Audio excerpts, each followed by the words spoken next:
বন্ধুরা, আজ আমার রান্নাঘরে আর একটা নতুন রেসিপি নিয়ে চলে এলাম। কাঁচকলা দিয়ে পাবদা চিংড়ির ঝোল। কাঁচকলা দিয়ে পাবদা চিংড়ির ঝোল রান্না, সেটা দেখাবো। চিংড়ি মাছ পাবদা মাছ ভালো করে কেটে নিয়ে লবণ হলুদ মাখিয়ে রেখে দিয়েছিলাম।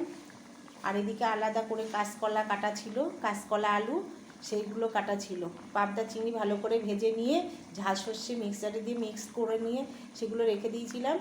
এইবার কাঁচকলা ভালো করে ভেজে নিয়ে জল ঢেলে দিলাম। জল ঢেলে দিয়ে তারপরে যে সিদ্ধ হয়ে গেল পাবদা মাছ চিংড়ি মাছ ওর মধ্যে ঢেলে দিলাম।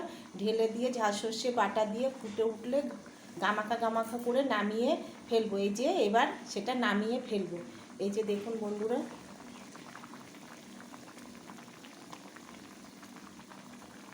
এই যে রান্না হচ্ছে।